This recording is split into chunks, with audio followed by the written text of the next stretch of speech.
Welcome into this edition of the Going Deep Buffalo podcast. This is your host, Kevin Siracuse, as we are 2 weeks away from the start of the 2025 NFL Draft. The Buffalo Bills picked 30th this year, and they have 2 second-round picks thanks to the Stephon Diggs trade, but because of the Amari Cooper trade, they have 0 picks in the 3rd round, but then they have 7 coming on Saturday. So all in all, the Bills have a total of 10 picks as it stands right now, but this has been a big talking point up to this point, and I'm sure we'll be talking about it a lot over the next couple of weeks here. Will Brandon Beane decide to trade up like he's done in the past, or will he trade back into round 2 and try to give himself more assets like he did last year when he moved back to get Keon Coleman? So I thought it would be a good idea to run through a mock draft, and I think what we're going to do is right now we're just going to go through round 1, because next week I want to go through a 3-round mock draft, and then we will put it all together the following week, right before that Thursday night on the 24th. I will do a full 7-round mock draft for the Bills here, because I think it's important to try to piece this together. And I think it's important to start small and just kind of go through the simulations and see what it's like, see what some of these teams and GMs, specifically Brandon Beane, is going to be working with in just a couple of weeks. So without further ado, here is PFF's mock draft simulator. All right, so I'm going to go down to the Bills at number 30 here. As I said, we're just going to go through the first round right now, and we will turn down the speed, and we will enter the draft. So as you can see here, the official picks for the Bills come at 30, 56, 62, 109, 132, 169, 170, 173, 177, and 206.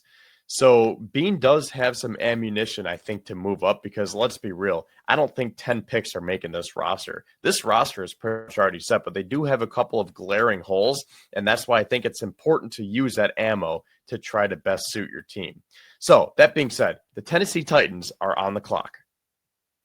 And to no one's surprise, they take Cam Ward. So I think what we'll do here is I'll pause it every 10 picks, because it can go a little bit fast here. I know I have it on the slowest setting, but sometimes you get a little bit caught up and then you miss a couple of picks. So I will pause it every 10 picks here, as we're on the Jets at pick 7, and they take Tyler Warren. The Saints get Jahdae Barron, so off the board there for the Bills. And Ashton Jeanty goes to the Bears at number 10. So as we look at the first 10 picks here, Cam Ward going to Tennessee, I think that's what everyone's projecting right now. Shedeur Sanders is going to Cleveland at number 2. There's been some back and forth on that. I've seen where he falls down to New Orleans at 9, but this time he goes to the Browns at 2. The Giants continue to build their defensive line. They get Mason Graham. The Patriots build up their offensive line, and they get Armen Mambu. And then you go to the Jaguars, and they get Abdul Carter, the great edge rusher out of Penn State. And that's been a pick that people have been saying that the Browns could just say, hey, you know what? We're going to fortify our defensive line, and we're going to get Carter to pair with Myles Garrett. But again, they ended up going with Shedeur Sanders. So Travis Hunter goes to the Raiders at pick number 6. As I mentioned, Tyler Warren, the really good tight end out of Penn State, goes to the Jets at 7. Will Campbell goes to the Panthers at 8. Jahdae Barron to the Saints at 9. And Ashton Jeanty to the Bears at 10. So now the 49ers are on the clock. So we will resume the draft, and I will stop it after pick 19. And the 49ers have had one heck of an offseason, to say the least. I mean, so many departures. It's like, hey, where do you go? As you can see, they have multiple needs right there. And they have the Dolphins going with Tet McMillan. Matthew Golden off the board very early. Now the Bengals at pick 17 get a linebacker. Shamar Stewart. You know, I'll have to talk about him after I pause this. Okay, so there you go. Kenneth Grant off the board for the Bills. I know that's been a huge target. 6'4", 6'5", 330 pounds. I mean, I think he is a favorite target for a lot of Bills Mafia. He's one of my favorites, but what are you going to do? He's off the board. Now, to answer my own question, what you could do is potentially trade up.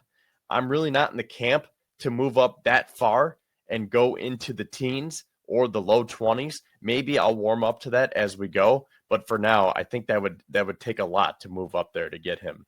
So as we go back through here, The 49ers go with Will Johnson, the corner from Michigan. Mykel Williams goes to the Cowboys at pick number 12. As I mentioned, Tet McMillan goes to the Dolphins. I mean, I think they really need to build up that offensive line, but hey, if they want to add more speed, go ahead. But it'll do no good if Tua can't get rid of the ball.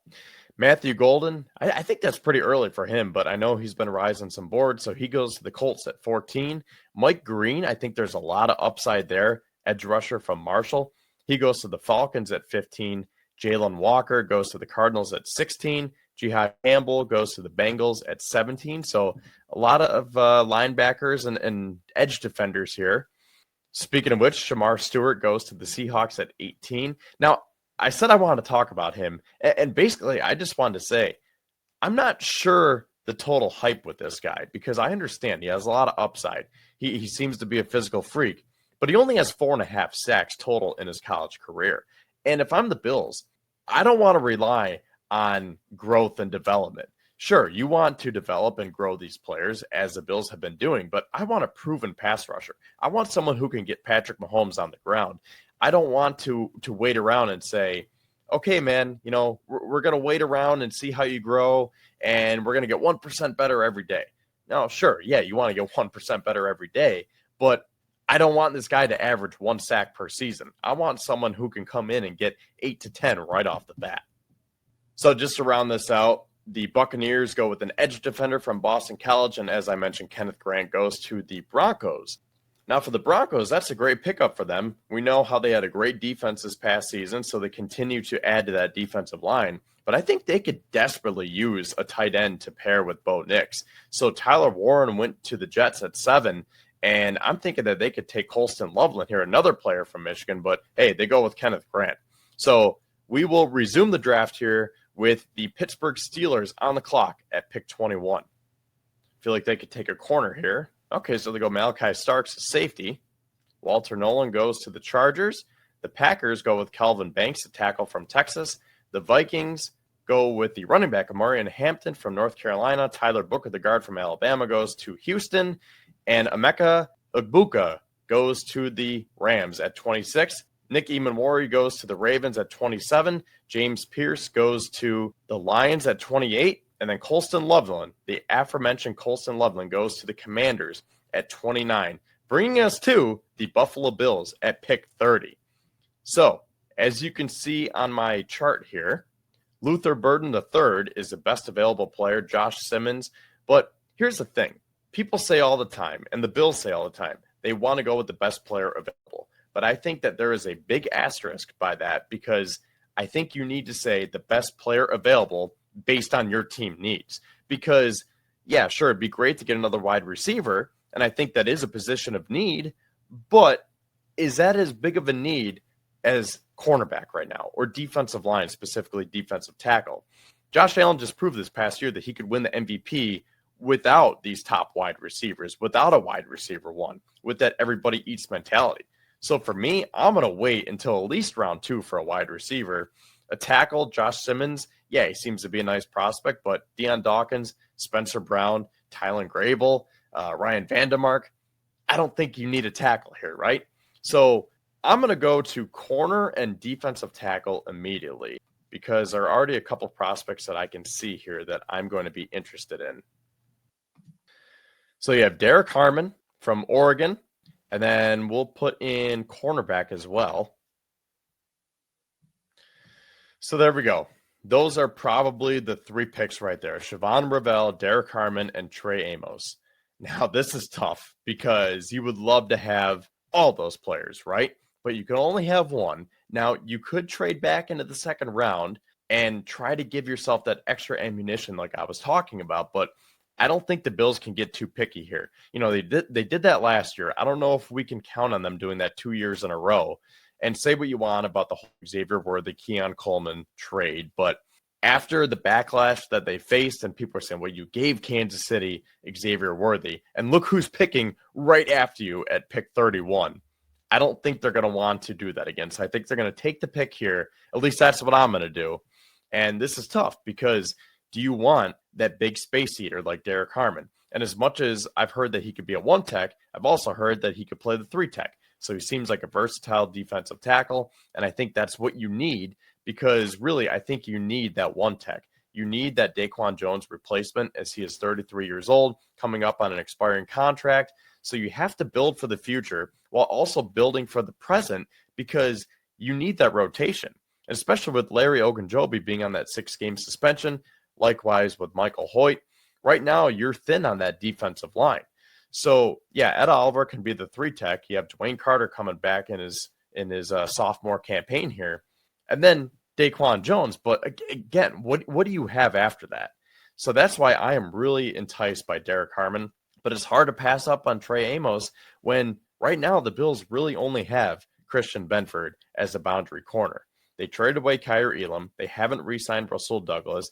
So this is where I think you could go after someone like Trey Amos here. And I think if you could pair him with Christian Benford, there is your cornerback combination for the next 5 years. Lockdown CB1, CB2. I think Amos has a lot of traits that the Bills would like. I think he's athletic. He can play in this zone-heavy system from Sean McDermott. I think he could be a perfect player to pair opposite Benford.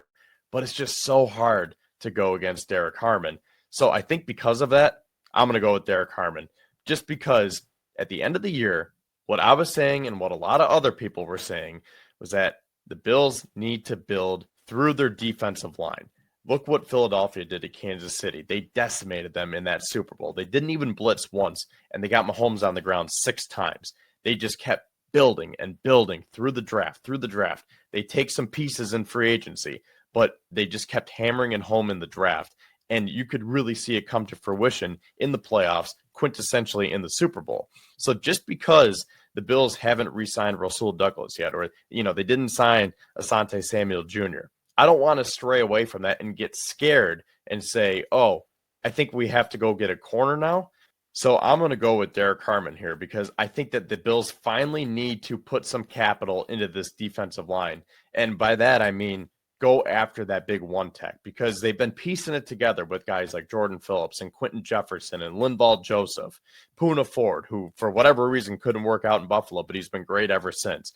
Tim Settle, I know he wasn't necessarily a 1-tech, but just all these guys that have been rotating through. How many reunions have they had with Shaq Lawson? Again, he's an edge defender, but still, the point remains. So I think they need to get a cost-controlled, very good defensive tackle.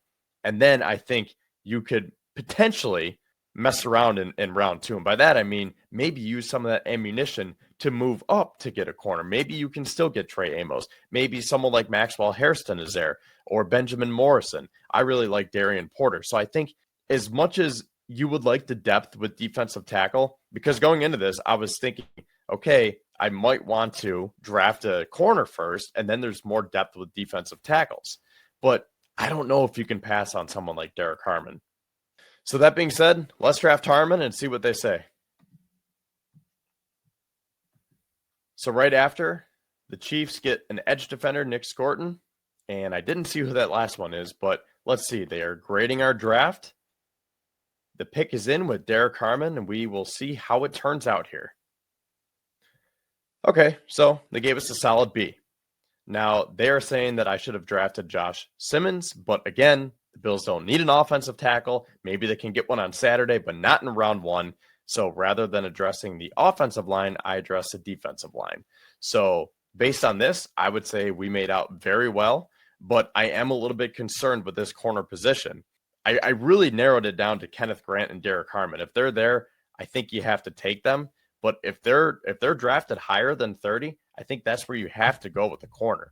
So let's get to know a little bit more about Derek Harmon. So I pulled up his profile here on NFL.com, and as you can see, his hometown is Detroit, Michigan, so hopefully the Lions don't want to take him 28th overall.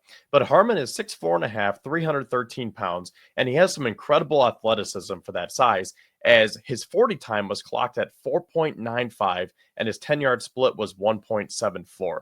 So this just seems like that classic explosive disruptor that the Bills have been seeking for so long on that defensive line. Now, Harmon is a redshirt junior, so he played his first 3 seasons at Michigan State, and he was a solid defensive tackle, but nothing special. So, in his 3 seasons, he compiled 71 total tackles, 7 tackles for loss, and 3.5 sacks. But he really didn't pop off until he transferred to Oregon in 2024, and that is when he had 45 tackles and 5 sacks to go along with 4 passes defended. But even more impressive, Harmon had 11 tackles for a loss. His pressure rate of 10.7% ranked second amongst defensive tackles in all of college football, and he had the most pressures by a defensive tackle with 55. So because of that, that is why he is surging in all these mock drafts, because I've seen mocks where he's going all the way as high as pick number 15. So if you notice over to the right-hand side here, they're saying that his prospect grade is 6.3, and he will eventually be a plus starter. Now, that doesn't necessarily jump off the page at you and read as if he's going to be a first ballot Hall of Famer and a perennial Pro Bowler, or All Pro, should I say. But I think once we get into some of these strengths, you're going to understand why this could be such a great pick for the Bills. Now, this was all written by Lance Zierlein of NFL.com, and he says that Harmon is a position versatile building block that makes moving the football a much tougher task. Harmon is wide, long, and naturally powerful at the point of attack. He can play up and down the line in both odd and even fronts. He will bring an instant dose of stinginess and toughness to any defense he joins.